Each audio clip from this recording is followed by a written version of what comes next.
See me twice in one day? Okay, so this is Community Kickback Part 2. This is the evening event. You will see this posted actually next Wednesday, so we'll be a little bit delayed. If you're in here, of course, you're going to see everything that's happening right now, but we'll be a little bit delayed in like posting it on my feed. So you'll see those all through February, all through March, all through April. You'll see these on the feed. But today, we are going live with someone who I have not been live with in 4 years.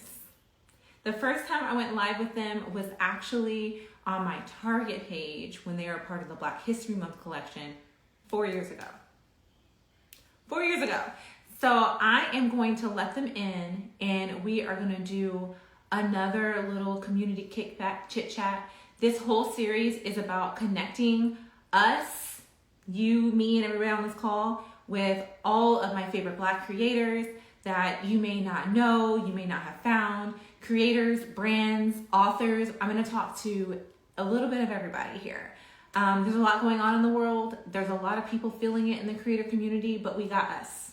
So I hope you guys enjoy this live. If you have any questions, just drop them in the box. Let me go ahead and try to let you in.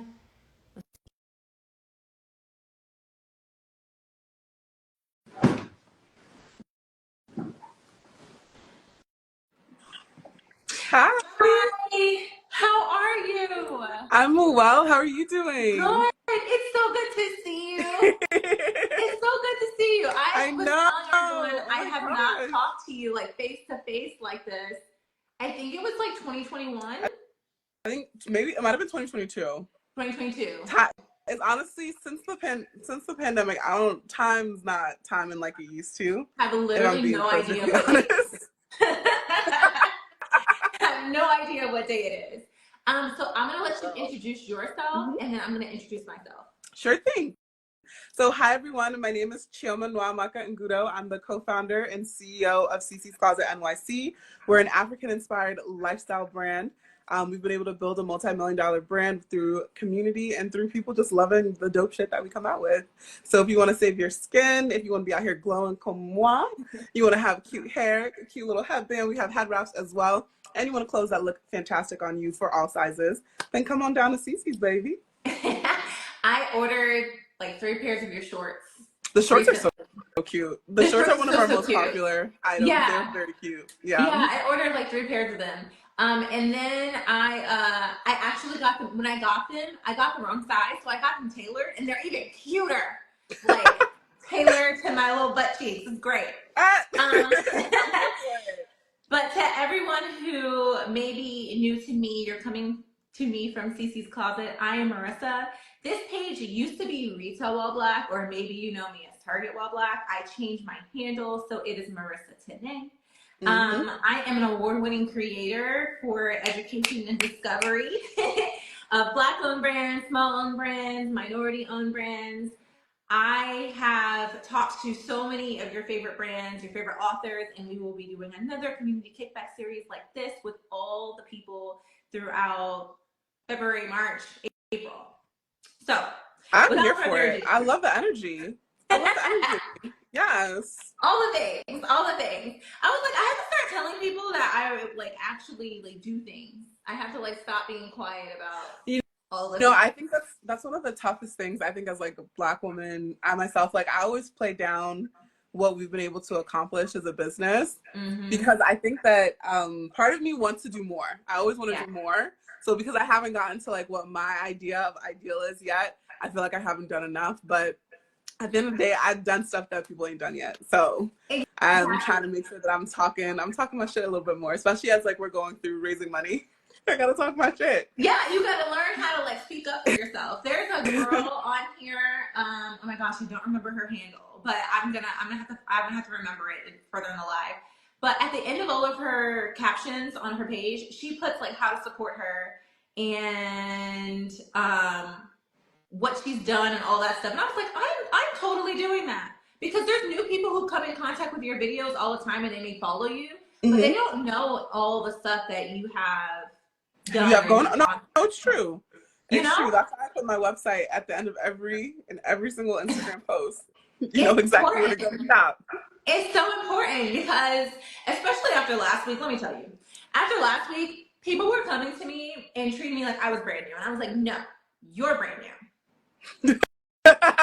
Not me.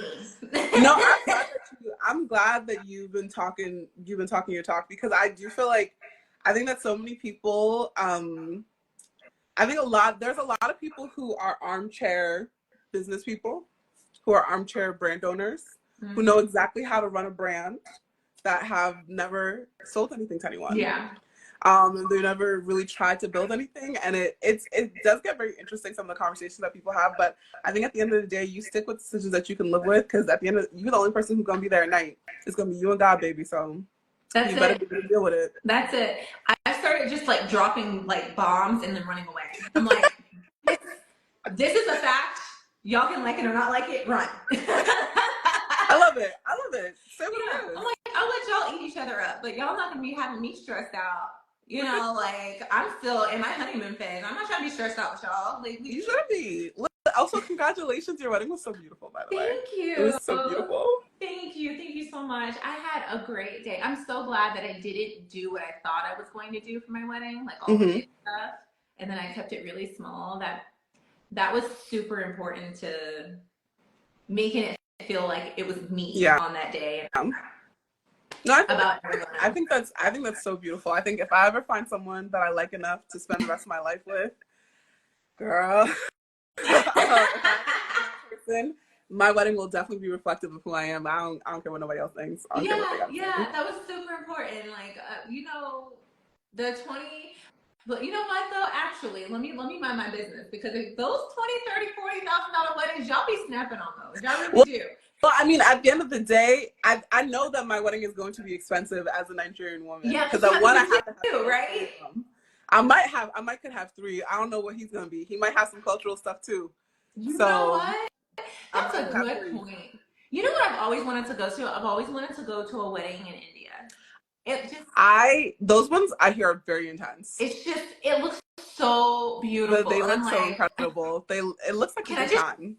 Show up, like, I promise I'll bring a gift. If you shut up, there's so many people there, they might not notice. They really just might crash the whole wedding. So what have you been up to in the last couple of years? Like, you've been doing a lot of things. I've watched you, follow you. Oof. We've been doing, oh my gosh, the last couple of years. I'm just gonna talk about the last couple of months. So we really expanded the beauty part of our business. So I think when we first met, that was when we had first gotten into to Target for our head wraps. Yeah. And we did multiple Target deals with them, and we were working towards doing like a full entry. And you know, I'm okay to like no longer push those conversations forward as of right now. And I think that like we've been really focused on making sure that we're following where our customers want us to go. I think when we first came out, we were really just a bag brand. Actually, we don't even sell bags anymore. We don't really sell bags anymore. But we went into head wraps, and they responded really well to that. We went into clothing. They responded really well to that. The pandemic was like a little hiccup for us, and then we had to find something that we could sell that wasn't made in Nigeria, because we couldn't get our shit. So we ended up expanding into body care. We had done like a little dabbling in it, because we initially got the African exfoliating nets and had some small body care items, because we had these trays that we had hand woven in Nigeria. And like they just weren't selling as well as we wanted them to. So we were like, oh, let's put it as part of a gift basket, put a bunch of self-care items in there, and people will buy it. Right. And people did. And it was great. And then so we just had we had a couple leftover nets. And then I was just like, oh, well, let me just like try and sell the rest of this, because like anything that we have that's in stock in America must go. Right. So that's what we focused on from there. And then like people really just vibed with the product. We really made it extremely viral. I think it's so funny, because like you can tell before CC's came into the African exfoliating net market and after, the vibes are completely different. Yeah. And because of that, like we found that there's just been like a community that really has responded to our body care, in addition to what we have to offer in fashion and accessories. So we've been growing that out, and it's been a part of our business that's been really fun and exciting because like for me, I've always battled with dry skin. I ended up developing eczema in my mid-20s, and being able to create natural products that really treat those conditions have me out here feeling confident, looking like a baddie and smelling good too. Like I'm here for it. So that's really what we've been up to. And then just like now we won Black Girl Ventures last November, which was amazing. Yeah. And we're looking towards raising $2 million this year. We picked a hell of a year to do it. Wow. Yeah. Well, yeah. Oh Lord. Girl, Yeah, I didn't even think about that. we Yeah. picked a hell of a year, but I'm just like, you know what, God's plan. So God's plan and God's timing. So I'm just like, you know what, just because it might not look too great with all that's going on, it doesn't mean that it's not the right time for me. Right. So that's what I'm kind of keep focused on, keep my attention where I can move. So speaking of like everything that's going on, how have you tried to plan now for like random tariffs if he's going to like, you know, I refuse to say this man's name for the next 4 years, but No, he has more than enough. He gets more than enough attention. I think for me, the way that we planned it is this: like when we created our products, we did them with like in mind of going into retail, so we have like healthy margins. So anything that we can eat so that our customers don't have to bear too much of the burden, we will. But our first priority is to, one, make sure that we keep the quality of our products high. Right. And then two, make sure that we can keep the customer experience as seamless as possible. But in terms of making sure, but we do also have a responsibility to our suppliers, and we have a responsibility to our employees and our team, because if there's no CC's, there's no CC's customer, right? Right. So for us, it's like, it's kind of just like a see what comes and then see what sticks. Because this man is changing his mind faster than girls be changing their hair. Like, damn. I'm so over it. This morning it was like no UPS packages from China, and this afternoon it was actually just kidding. Like JK, I was like, okay. So it's just like, so it's really trying to like, it's gonna be a minefield. And like, I think at the end of the day, because like our customers and everyone who's in our American customer base, like head is also spinning too. Like, I think that there will be some grace given to be like, hey, we need to like raise this price because like the tariffs have increased our costs by X, Y, and Z. There have been some people who've done preemptive like increases, which we've been able to like deal with so far. But like looking down the road, I don't know. Like, I don't know. So it's gonna have to be like, we're gonna have to be adaptable. We're gonna have to make decisions as they come, and then see what sticks and what becomes permanent, and then see what we end up having to pass on to our customers. Yeah, but like you said, timing's always right. No matter what it looks like, it's always right. When I tell you, like, I planned on changing my name and doing something completely different, and then in the middle of that was just like viral, that video that I made. So I went from having 153,000 people on this page to 188,000, and I was like, well, now I have all these people here who do not know me, haven't gotten a chance to know me yet, and I'm just like, okay, changing my name, doing something completely different. But I mean, I think at the end of the day, like the people who want to stay will stay. The people who don't want to stay, who said like, I didn't sign up for this, cool, bye. Yeah, they'll leave. Just like you don't make handbags anymore, right? But like people still rocking with you with the new thing. It's really funny because I actually had a customer, like one of the customers, we have a video that's trending right now, and one of our customers was like, oh, like I bought a bag from you back in 2017. I was like, damn. But you know, that's what happens when you have good quality. Like, because I really like our customers. Really, we're gonna be 10 at the end of this year, and our customers really have stuff that's like 10 years old that they can still wear to this day. And that's like a point of pride for me, because we always wanted to make sure that we were making high quality products that really stood the test of time. So it was always something that was important to us. And that's gonna speak volumes to people reordering, repurchasing, gifting, you know, all those things that really matter. We talked about on an earlier live today how much gifting helps spread the word of a brand. You know, I bought your net for me, and I go in the shower and I'm like, why is my net wet? Like, what is happening? Not Kevin using my net. I said, sir, I'm gonna need you to get your own. Like, no, I literally have to make videos being like, listen, just get two, because your boo, whoever's sharing that bathroom with you, is gonna be all up in your business. Yeah, like, oh, that's not what we're doing. Touch it once and you're like, oh, my legs are soft. I don't care. This is not for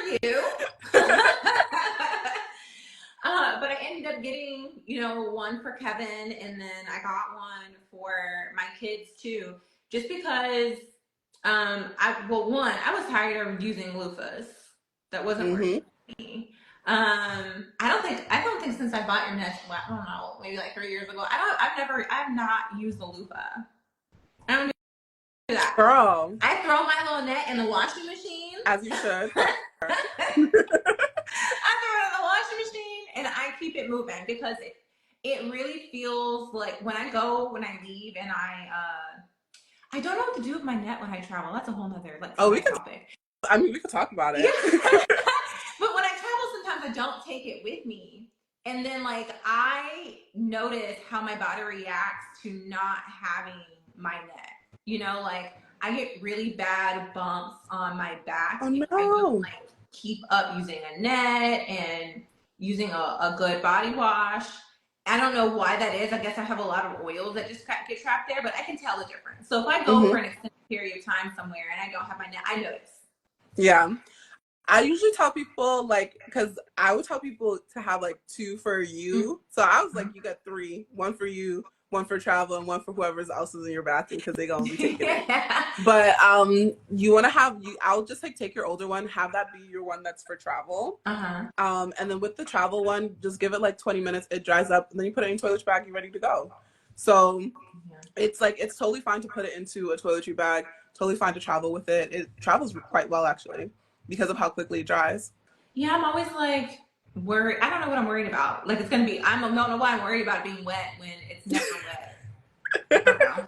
But in my head, I'm like, oh, it's gonna be wet. I'm gonna throw it in this bag. So I need to get better at just, or I need to order another one and just put it in my travel bag, so I'm not thinking about it being wet. Yeah. Or being in the shower. No, I would get the mini because it's like nice and compact, and it's just like you got everything you used to, and you can still get the bag. You know what? I did not know there was a mini, so thank you for that. I had Wombo. I didn't know that, so I will definitely be getting mini. You said, child, I have at least 6 nets. I never ever travel without one.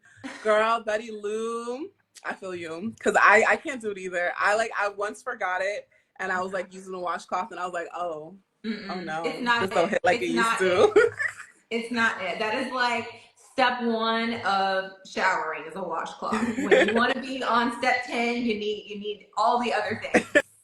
Not it. It's not it. And it feels dirty too. Like you're trying to like, you know, wipe your body off, and like it's like trapping all the dirt, so you see the dirt there. It's and then if you use it again the next day. Yeah, but you know, I let people do what they do, and I just continue about my business. Oh man. So this past year, something that I said that I think irked people, and I'm okay with it, is that there's a lot of spending power and a lot of conversations about spending power, but the research still says that people are not using most of that money on small Black-owned businesses. That's just not true. So when people were yelling at me about like, oh, we need to shop direct, I was like, yes, we do, but you're not. And I think that bothered people. And no, you know, I think at the end of the day, I feel like there are a lot of truths that have to be told, because I think that when you do the in and outs of having like a business, so like for example, one of the things that we did, not last summer, but the summer before, we had like a 2.5 month pop-up, right? And there was a lot of people at the beginning, a lot of people at the end, and the middle was a little slow, but it was so great for just discovery of people just coming in, walking in, being like, this is such a beautiful display, I'm coming in and I'm shopping with you guys. And then as soon as it was over, then I had like a flood of people being like, oh my God, I wanted to come and shop. I was like, girl, you had 2 months. You had 2.5 months. I sent emails every week. We sent text messages every other week. We posted about it every single day. Like, I don't know what you want from me. But I think that sometimes people like to think that like, oh, somebody else will do it, like other things are happening. But like when you're a small business, especially a small Black-owned business, especially on these platforms that tend to deprioritize content by creators of color a lot of times, you end up having to work so hard to like just get in front of people. And then if it's like not a match, like it's very expensive for it to not be a match. And then ads I would say that like a lot of these platforms, especially Meta, they don't know how to serve ads for Black owned businesses. Like the results are just not, they're just not hitting the way that they used Yeah. to. And then with the organic, because like they've strangled organic so much, it makes it so much tougher. Mm-hmm. Like I think with this, we have a video right now that just got to like 200,000 something views, and it's the first time in a long time that we've had that kind of like visibility on a Meta platform. And like with all those people coming in, we've been getting so many sales. So many people being like, "Oh, I haven't seen you in so long." Da da da da. Like I missed you. I wanted to shop with you. All these things, and I'm just like, it's like you have so much stacked up against you as a small business, and then as a Black owned small business, as a Black woman owned small business. And then you also have like, I think now I guess they're mad that too many people were able to be successful on social, so they're trying to like make everybody give the money back. I have lots of comments and thoughts about that, but yes. No, I truly believe that. Like, I mean, if we want to get into it, we can get into it. But it's just like it is really, really tough. And I think that coming in and committing to your business, doing it every day, it is a decision that you have to make every day, because like there are much easier ways to make money. There are much easier ways to live life than doing the small business thing, doing the small Black woman owned business thing. I think because of the community that we built, that's what keeps me going. Yeah. The people that I've made commitments to, that's what keeps me pushing forward. Mm-hmm. But there are definitely some days where I'm just like, yo, this is really hard, and I know that it's harder than it needs to be. Yeah, for sure. And I feel that a lot. Like I'm continuously having to tell people, if you want to see someone show up, you have to like their things. You have to Mm-hmm. comment. You have to go seek them out. Like you can't to go always find them. Be reliant. And it sucks because it's a conscious decision. It's Mm-hmm. a conscious effort. It's not, you can't be passive. Thank you so much for your obsession with the Nets off Afrolux. I appreciate you. It can't be a passive decision. And I think it's hard because it's like you are asking for a lot from people. It'd be like, oh, like, hey, like every day, like you see my post, like if you don't see my post, like maybe go and like tap on my icon in the story, because I'm posting stories every day. Yeah. Like tap on that, comment on something, send a message, and just like make sure that like I stay in your ecosystem if you want to see me. Yeah. I've had like real talk. I like do a lot of lives on our TikTok, on our Instagram, Mm-hmm. on our YouTube, and I'm always really real with people. I'm like, y'all say you want to support. If you don't have dollars in your pocket right now, like the best thing that you can do for me is go and repost all my posts, share me with someone who you haven't shared me with before. If you really love something, make some content about it, because I think it's like, I feel like, because now it's like, oh, I feel like a lot of people, like even if you're not necessarily a content creator, a lot of people are like, oh, like I'm gonna do no free promo. I'm like, okay, like, all right, like it is what it is. Yeah. So, but like I was like, but then if you're doing that and then you're not supporting your favorite Black owned business anyway, like if it's not there next year, like that's on you, baby. Yeah. I don't know how much more needs to be said about that. Even when I'm talking to people about supporting their favorite brands, someone here said, yeah, if you don't see their faves pop up, I make sure I go and I click them. But there's something to be said even about, like, for example, trying one thing once and then, oh, that was so cool. Oh yeah, no, it does like fun things now when you like do different motions. Yeah. But people will try things one time and then not go try it again. Or buy, and I get it because it's a lot of money to try to find things that you like.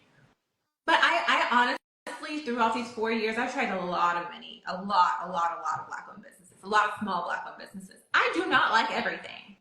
I don't like everything. But if I was just like, okay, well, I didn't like that, so I'm never gonna go try another toothpaste, or I'm never gonna go try, like to buy another head wrap or buy another African net. If I never go and try to go find the thing that I do like, then you're just going to go back to what you're always doing. And I feel like that's a part of breaking your norm. Mm-hmm. And that's really hard for people to do when you're talking about shopping Black and shopping small. For sure. And I think there's also just a lot of inertia, right? Because like at the end of the day, to make those changes, it's a conscious decision, right? To like, for example, like for me, when I started, I like walk to work now. I take like a nice long walk because it's crazy outside, and you just need to clear your head, and getting your body movement helps with the head clearing for me. And ever since I started doing that, now like if I want to grab something to eat, like I'll stop by a bodega, right? Right. But before, when I was like taking the train or if I was taking an Uber or a bus, that stopped going to happen, right? Right. And now if that happens 3 times a week, that's money that small business is getting consistently from me multiple times. So you really like every decision that you make, every place that you put your money has an impact. Yeah. And I think that sometimes people don't think about how like that $20, that $40, that $100 has an impact when you're shopping small with a small business, or shopping with a Black-owned business, or shopping with a business that you care about, versus just doing the easiest thing. Right. Yeah. You know, I need glasses, which I don't have on glasses right now, but I need new glasses. I also need glasses. I just have my contact lenses. I need new glasses. It's real bad now at this point. Like, I can't drive at night. Kevin has to drive if we're driving somewhere at night because I can't see. So I need the glasses. But when I went to go find a provider, my first thing is always like, let me try to find a provider who is Black. There's two things with that. I live in Florida, one, so there's not a heck of a lot of them like in other places. And then the second part is, if you do find someone, they're usually so booked because there's not a lot of them. So I ended up finding a optometrist, and it was like at this, you know, like one of the big optometry stores. They took my insurance. And I'm in there, and they're like, oh, well, you know, like, we make these special frames of these glasses, and so, like, you know, if you buy it from here, we can send it out, we can make it for you, yada, yada, yada, yada, yada. And in my head, they got me. I was like, oh, okay, well, I guess they make these special glasses. And I'm going to walk out, and I'm like, no, that is not possible that you're the only people that make glasses that I can put on my face. It's not possible. So I'm like, actually, I'm going to cancel this order, and I'm going to go find Black-owned glasses. Like, you may not have been able to be a Black optometrist, which I would prefer, but I can at least give some money back for my glasses. And get like the frames, and then you can get the lenses put in. And get the lenses put in. But even that was like, I had to consciously tell myself when I was going through that, I was like, did you just buy these random shades? I know you lying. Absolutely not. We're not doing that. We're not doing that. And it's even been a task trying to do that, because I would prefer to use my insurance, and I would prefer to use my healthcare savings account. And you can use your healthcare savings account on most of the glassware places, but you can't use your insurance. So I didn't know that. Okay. Yeah, so I've been trying to like figure out how I can use my insurance, and then it's possible for you to get the insurance reimbursed. But I know y'all, if y'all ever been through insurance and you need some type of reimbursed, I mean, it's Jesus. So that's one route. Or I just so happen to know that one of the eyewear frames, the Black-owned ones, were in like America's Best, and like I can use my insurance there. But all of that was like really a conscious effort on my part to make sure that I was showing up small. Yeah. You know? And I don't think it's fair to maybe think that everybody has the time to do that. But I just want them to start with one thing. Yeah. I think that I also don't believe that everyone has the time to do everything, because like I think at the end of the day, for me, making the conscious decision to make sure that more of the things that I use in my life were Black-owned was something that started for me back in college. But I had to make that decision and then start thinking about the things. So like most of the makeup brands that I use are Black-owned. Most of the body care products that I use are Black-owned, and all those different things. And making those choices, it is a decision, and it's not an easy decision because it's not the easiest or most readily available. Sometimes you have to look for things, but you have to decide that that's what it is that you're doing, and you have to make those decisions. Especially when it's also, even when you're thinking about like when people are thinking about being more environmentally friendly. If you're doing things smaller, you tend to be in a more environmentally friendly supply chain, right? Yeah. So thinking through like what you're consuming and how it impacts your community is super important. Yeah.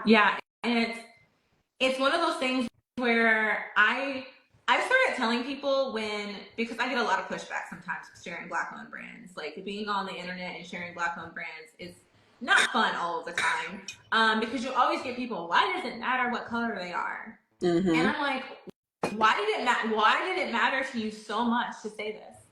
Like, it's a good question. That they're asking me, why does it matter to say it? Why did it matter so much to you to comment on me saying it. Like, what is Mm-hmm. bothering you about that?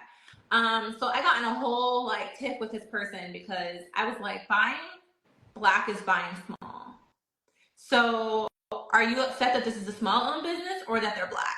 Ooh, not too much And I don't the cheese on the cracker, girl. and I just want more people to think about it that way. And then when you shop small, you're already shopping or supporting your local community. But you know, on the live we had earlier, I brought a food person on, and we were talking about local restaurants, and she was like, "Well, it's more expensive sometimes." Well, I And think, I mean, I'm an economics major, right? mm-hmm. So small businesses just don't have the economies of scale. That's like the first thing, right? Yep. You don't have the economies of scale that allows you to get your providers, your suppliers, and your vendors to reduce their prices so that you can pass on those savings onto your customer and be more competitive. Yeah. That's the first thing. But then also sometimes you also, if you're looking at quality ingredients and you're not taking these shortcuts to make things cheaper, Yep. that is get reflected in the price. Because Mm-hmm. at the end of the day, I think one of my favorite things I ever learned from my dad, he's always just like, you get what you pay for. Yeah. You get definitely get what you pay for. You get what you pay for. So if you want things to be a certain way, you have to be willing to pay the price. Yeah. And things that typically last longer, like you said, people have bags from 2017. People You know, have that's bags from important. and that's one of the things that I appreciate so much about having been around for so long is like I have people who've had nets for 5 years. Like they're like, oh, when you were saying like this lasts long, when you were saying like, hey, I'm giving you better quality, like, hey, there's a reason why my price is my price. Like they were like, oh, you weren't lying. Like Yeah. when people have clothes, like they're like their customers running around with clothes that we came out with in 2019. Like they still wearing it, they still rocking them pants. They still got them wraps. They still got those tops. They still have those dresses, and they can wear them today and look fly as hell. One, and two, it hasn't fallen apart because like when you put that thought into the quality, it has an impact. It makes a difference. And then even like when my customers see the difference in their skin, I'm like, hey, like you might have heard of some of the ingredients I used before. You might not have heard of some of the other ingredients, but because I'm making sure that quality is the forefront of my mind, you are going to get a certain experience. You're going to see that like, oh, I've been using your body oil for 3 weeks. Why is my skin clearing up all of a sudden? Like, Right. that's never happened to me before. And I was like, baby, when I tell you my products hit different, I mean that. Like, it's not just marketing. Like, I was like, my return customers, like, I think we've had months where our return customer rate was above 40%. Like, people keep coming back again and again and again Mm-hmm. because they know that because when you do the quality products, it has impact. It has impact, and I think sometimes people forget that when you're always looking for the best price, Mm-hmm. you're going to have to, something is going to have to give, and usually that is the impact. That's the efficacy. Yeah. Yeah. And I feel like this has been made worse by the Sheins and Temus of the world. Temu.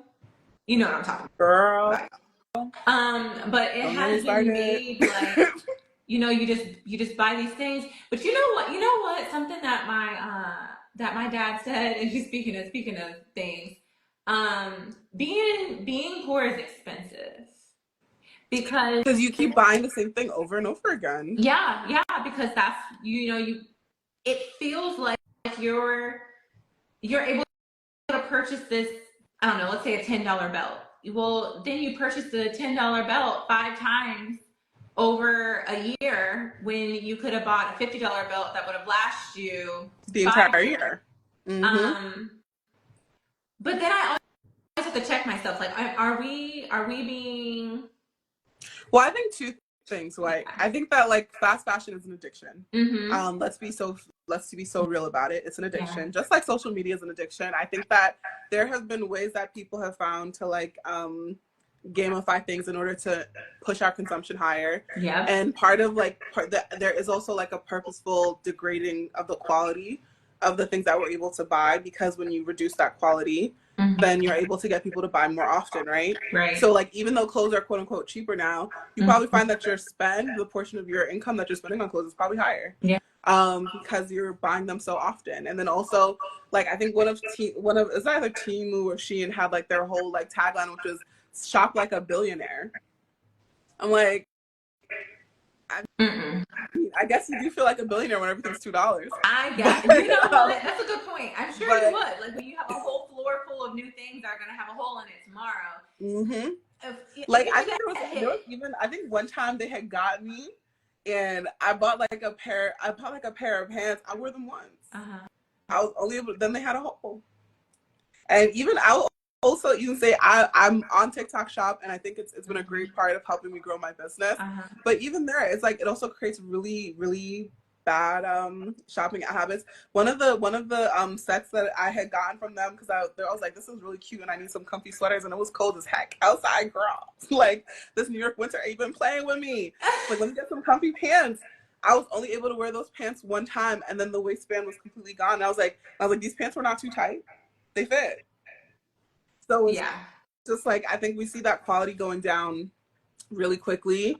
And I think it's like, and I think it's really funny because of the number one comment we get from our customers whenever they order anything from us is like, yo, like this quality is really good. Like it's It's really, really good. And I think it's good. because people have been so inundated with Yeah. like low quality products. Mm-hmm. And then you just get so used to that. And then like people will be fighting me on my prices in the comments. And I'm like, babe, I did not put a gun to your head and tell you had to buy.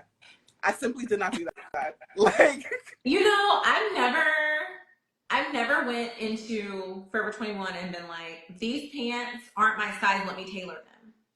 And you know why? Because they're too cheap for me to be like, let me go find no, a you bring it to the tailor tailor, and it's gonna make fall these apart. pants. And also, they don't put anything in there for you to actually even be able to make them fit right too. Right. So So I got my shorts from Cece's Closet and was like, oh, wait a minute, these are too big, but you know what? That's okay because I'm gonna take them to a tailor because these feel too nice of a quality. I can make sure that these last, but I've never had that thought with the fast fashion brand. Like I would never go the extra mile to to make get sure it something to get it to fit fit right, me yeah, if it was $2 on a popsicle stick. I just won't do it. You that's know? true. Um so and I also think there's something to be said about just just habits in general when we're talking about creating a bad habit of shopping. Like I think the habits can't be necessarily changed all at once, but like small habits can be Yeah, different. for sure.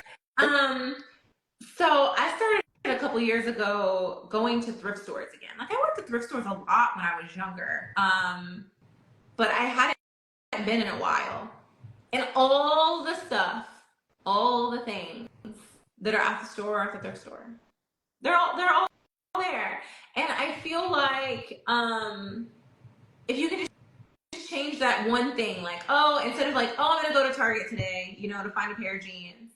If you can just go to the thrift store and find a pair of jeans, then at least you're doing something that is a little bit more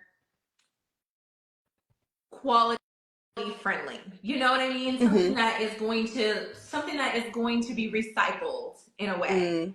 Um, but I don't think people have that thought. I have a lot of conversations with people who are like, I don't want to wear jeans that somebody else wore. And I'm like, jeans I'm last gonna be forever. the African in me Uh-huh. is like I don't know about all that, but I'm gonna be so honest with you. I don't know if it's because it's just other people's funk is just something I never could quite sit right with.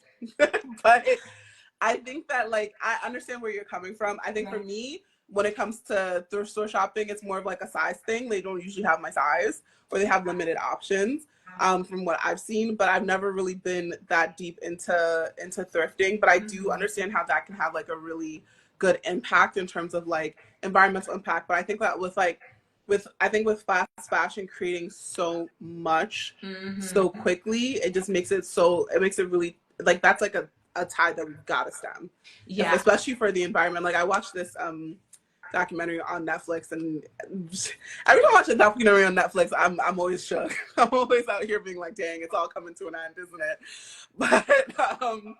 But I think that like that's something that we really have to, as a society, really decide if it's worth it for us to have like this $2 Yeah. sweater, And it's for us to not. like no longer have oceans and have like islands of floating clothes like in Yeah. the oceans. Like It's definitely not. It's definitely not worth it to have $2 clothes.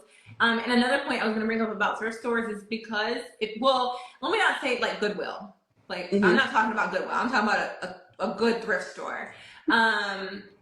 Where they Not have that you like, like there's levels to this. there's like places where you can get like really high quality clothing in there, like for real, like jackets that have like lining in them, like good jackets, because they don't make clothes that way anymore unless you're CC Closet. It's true. They don't make clothes that way anymore. You know, like you have to seek out good quality clothing, which is when people find places like you where they can go get a nice, good quality clothing. People keep coming back because people just don't make clothes that way anymore, which is what drew me. Is well, $30 jeans drew me there because I was like, I'm not paying $30 for a pair of jeans, y'all. I know that's but then on top of that was I couldn't find quality things anymore at any of the stores. You know, like it's people used to go harder to and harder. Zara. I think the quality of everything has been brought down. Even I went to I feel like even Zara, Yeah. like all of them, everyone's quality has been like down. But I think it's because of this online like race to the bottom that we're having, and it is there will be consequences, and unfortunately we're gonna have to be the ones to face it because. Don't say that. I'm tired of everybody else's consequences. I don't want to do it anymore. Give someone else the consequence, please. Just pass that along. Please. I don't want to do it anymore. But it's very true. We're going to be the generation that is going to have to also deal with the consequences. Yeah, no, we seen the before. We finna see the after. I don't want to do it anymore. This is like very depressing. When I tell you, I have walked back so many things. Like, I play with my PlayStation 1. I play with my Game Boy. I buy DVDs. I have a VHS player. Like, I'm VHS. I'm walking it back because I'm like, I was so much happier as a human being when I had more analog things in my life. No, I feel you. I think the tactile things, that's why I've been taking the walks and just being outside. Yeah. Like, I think that I do think that there are a lot of people who are chronically online now. And I feel like some people have forgotten how to like talk to other people.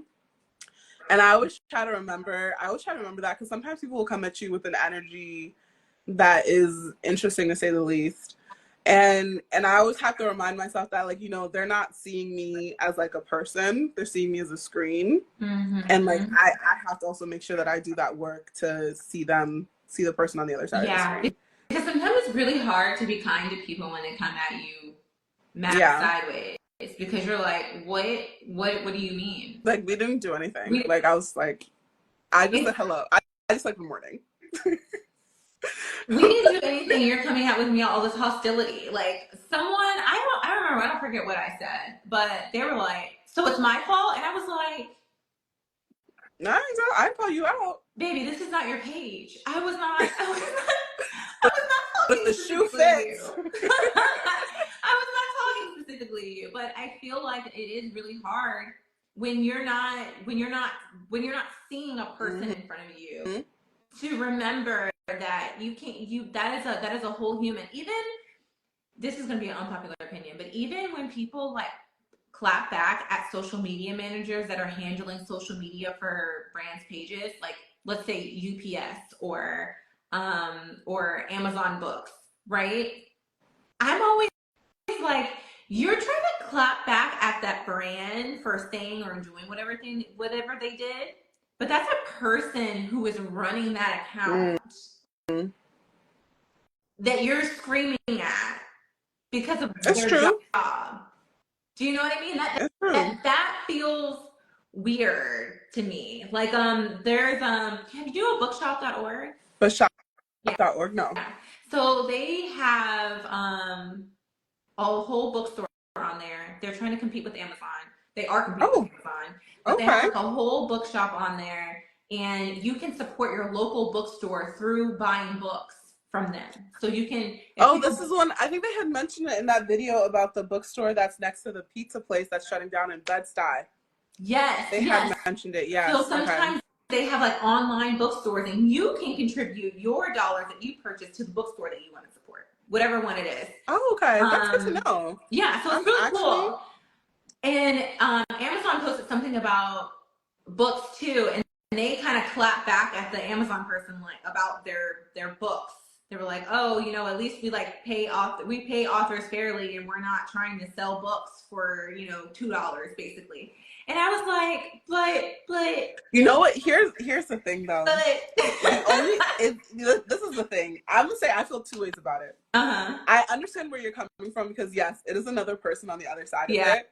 But I also think for like the underdog bookshop.org, because they are the underdog. Everyone's an underdog when you're competing with Amazon. Yeah.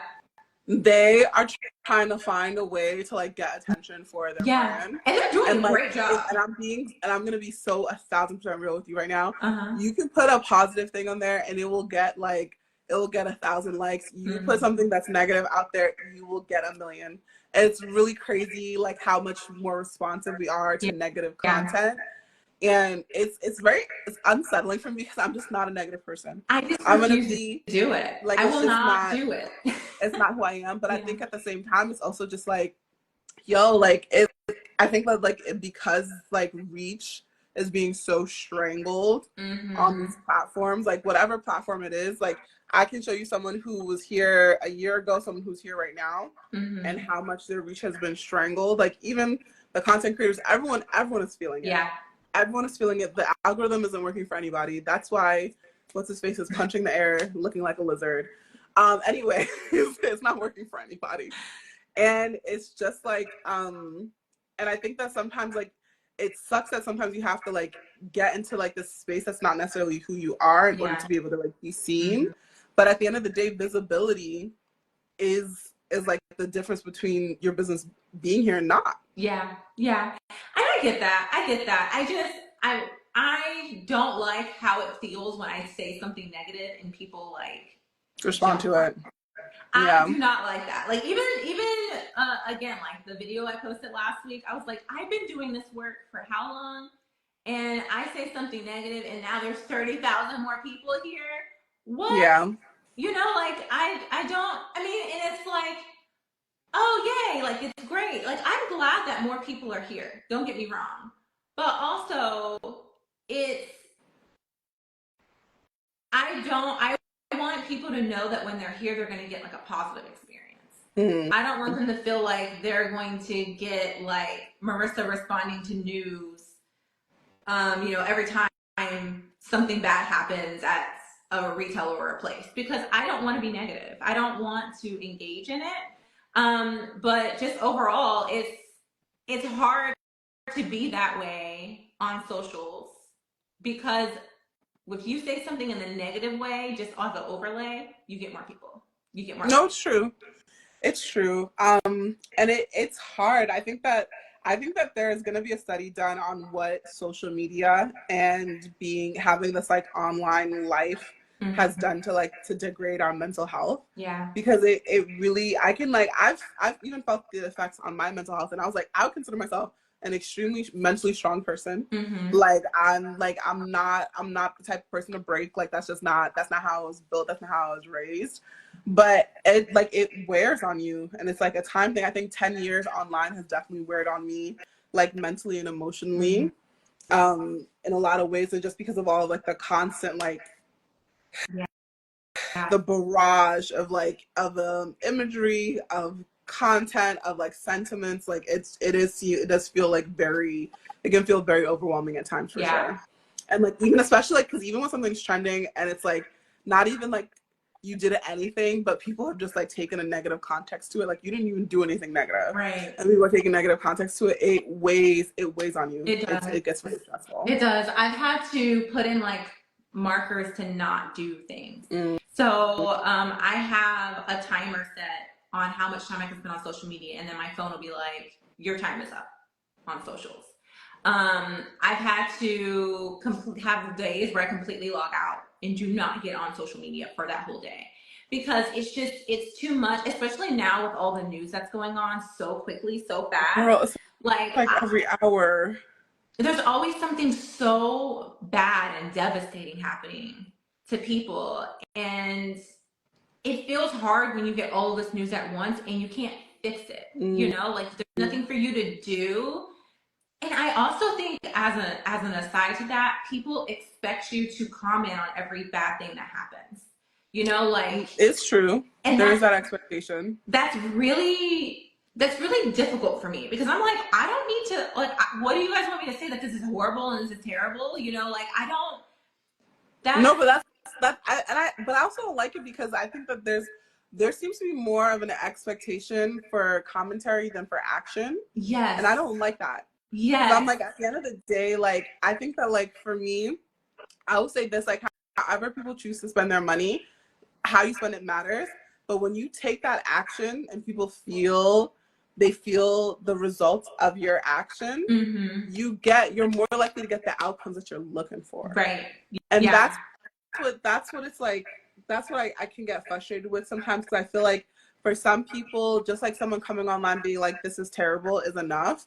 But I'm like, if you're gonna take the time to, like, get views and attention off of the situation, what are you doing to better that situation? Right. Are you donating money to something? Are you highlighting a organization that's going to be actively pursuing something? Like, how's me giving you my attention, which is a form of currency, going to somehow improve the situation that you're talking about? Yeah. So, and it's like, so it's tough, because I feel like people will do anything for attention now, and it is very, like, it's a hard place to be in, honestly. It's a hard place to be in, because I think it's a tough place to have integrity.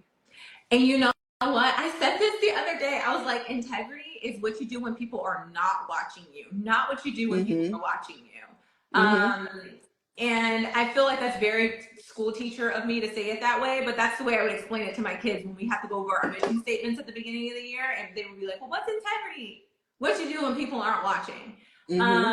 So it's, for me, when I see something bad happen, I want to make sure, like, I'm donating money, or I'm going out and volunteering or something. And I don't, for me, and I get some people want to do different things, but I don't want to post about it. I just, I don't, like, I'm like, I don't need to post about it. I don't want to do that. That doesn't feel good to me in any way. Like, that just feels authentic to you. That's not authentic to you. Yeah. But I'm like, if you're gonna do a talking head thing about a situation, I hope you're raising money for that family. I hope you're helping people get lawyers for that situation. I hope that you're doing something to affect the situation other than just to profit off of it. Yeah, something, anything. Agreed. But I don't want to take up a lot of our time. We're at 7:00 now. It was so nice talking to you again. For everyone who's on the call, this little upside down triangle right here, if you click that, you can follow both of our pages. Yes, make sure you go follow, engage, support, buy things, or if you can't buy things, like things, that's fine too. Like, share. Like and share. Comment. If you can't buy something, you know somebody who can. Yeah, that is true too. And then, or gift things. The head wraps are perfect gifts. They're very cute. Such a cute gift for birthday, or even Valentine's Day. If you're doing Galentine's Day, that'd be cute too. But it was nice talking to you again. Thank you for having me. Thank you for spending your time with me today. Of course. Have a good rest of your Black History Month. Like, girl, I don't wear black all the time, so I'm just like, I don't. Well, I thought it was canceled. I'm sorry. For some people, it might be. Not around here. No, I'm like, you know what? I think that if I'm being so honest, this year my head is spinning. My head is spinning. Yeah. And my head has been spinning the entire time. But happy Black History Month to you too. And yeah, I celebrate being Black 365. So didn't need a month to mark it, but I do love February. It does happen to be my second favorite month. Yeah. It's an extra little razzle dazzle, you know. Canceling it is wild. That is it's for me. It's the canceling it that uncanceling it for me. At this point, I think ooh, is this gonna be mean? This is gonna be mean. But at this point, I think his like little minions are so dumb that they're like, oh, he started Black History Month. Like that's gonna be what they're gonna say after he canceled it. That's how I feel about people who No, support that. that's what it feels like is going on. I'm just praying. You know what? Yes. And I have made it a point to like, I'm like, you know what? I'm gonna for real ease back. I'm gonna ease back. Mm-hmm. I'm gonna try to protect my peace. It's real hard. Oh no, it's I'm real like, hard. Yeah, girl. I everything that I know it's been unintentional. Yeah. And it's not been information that I've sought out. It has come to me. Yeah. But I was just like, I think it's best to just stay sane, stay focused on the things I can control. I keep reminding myself every morning because I am like very much a person. I'm a doer. I like to do things. I like to execute. I like to be in activity. And I think that this situation can feel particularly confining for someone who has like that active mindset. Yeah. So I have to like stay focused on the things that I can actually enact active change on. Like that's within my control and my realm of agency. I'm glad that you said that because I'm like that too. I had at one point, like a week or two ago, I was like, what is the point of any of this? Because I felt like I couldn't control any of the bad things that were happening. And I was like, Lord, please, please give me the strength to just make it through this week because it is feeling like a lot. And I can't sit here and consume all of it anymore. I've had to stop watching the news as much as I used to too. Like I have to turn it on maybe once a week.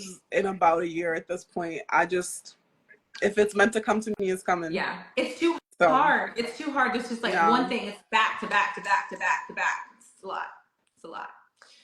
But anyway, for everybody out there, protect your peace, guard your energy. You know, log and then out also of social media put your attention. Take a walk. Put your attention and put your money with the things that you want to water and grow. That's what I've been switching up, just like changing that focus because I feel like I've given too much of my energy to negative spaces, places, and people. So it's just like, hey, like the people who are pouring into me, I'm pouring back there. Yeah. That's always important too in everything that you do. Business. I don't think people take that into business with them a lot. You know, like they feel like they're doing business relationships, but it's still important that whoever you're working with is still pouring into you because it should be mutually beneficial when you're being collaborative. Oh, for sure. And I think that with collaboration, I think it's important for you to say like, what am I bringing to the table? Yeah. What is this person bringing to the table? Am I going to feel like this partnership is one of like mutual growth or am I not? And I think it's also, I feel like sometimes people feel afraid to say no because they're like, oh, I might not get another opportunity. I'm like, baby, the way that what is for you will never pass you. It will spin the block and find you again. Or find a way to make it work. Because like even with just like negotiation, I think I didn't realize that I was a person who felt like part of it's probably because of how I was raised, who felt like it was mean to say no to people, or it was mean like because I don't even think I still don't really always say no. I'll always like I'll go dance around the no and be like, I don't think this is it's a good fit for this moment in time, right? Or not right now. But I realized that like sometimes it's just business, and you have to make the right business decision because at the end of the day, if like you're not acting in the interest of like the parties that you represent, which is going to be your business, the people who work for you, and like your customers, then you're at the end of the day you're going to be the one that loses. So you got to make the right decisions for you and your business. Put yourself first in that situation. Yeah, I did a lot of that I feel like on my Target page. I was trying to work with so many people and do everything and making sure that I always said yes and I was supporting everyone. But when it came time for me to be supported, a lot of people did not show up in return. And it was really hard because it made me feel bad. Like I was like, you shouldn't feel bad because you also have to remember that a lot of times it's not personal. Yeah, they might not have the money at the time, so they couldn't say yes. Yeah, they might not have had the bandwidth at the time. They didn't have the people. Because I think what people forget at the end of the day, especially with small businesses, even if you have like large opportunities, even if you're a multi-million-dollar business, like Yeah. you're not tens of millions of dollar business. You're not $100 million business. Like resources aren't they're not abundant, right? Right. So like anytime you're asking for a business's time, for a business's inventory, for business product, that's a resource, right? Yeah. And like if it's like, hey, that means that Yeah, I'm still here. okay, Yeah. your eyes were just closed, and I was just like, oh dang, I got real boring. Okay, that's not. I think the screen like shuddered for a second, so I think it paused me or paused you. No worries. No worries. But yeah, so I personally also just like have stopped taking things personally. It's not every no is like it's not like an FU. It's just like hey, this doesn't work right now. Yeah. And that is just what it is. So don't take anything personally. And I also think that you should never regret any kindness that you showed to other people. Because at the end of the day, like God's bringing that back to you tenfold. Yeah. Anyway, Yeah. So. I definitely don't regret any. I don't regret any decisions I made. I regret not taking better care of myself. Yeah. That's always going to be a regret for sure. Yeah. For sure. No. And I'm like, I'm not doing that anymore. You're going to take care of my yourself. mom was in here, she'd be like, yeah, Chioma, listen to her. So I understand that full, because you pour yourself, you pour your all into what you're doing. Yeah. Yeah. And then you don't take care of yourself. People don't have to take care of you. Like you're supposed to be your best armor, you know? Mm-hmm. Anyway, let me let you go, friend. Thank you so much for having me. I really appreciate it. It was a great conversation. Thank you. I appreciate it. We're going to talk again soon. We're not going to have another 4 years. Not another 4 years. Bye.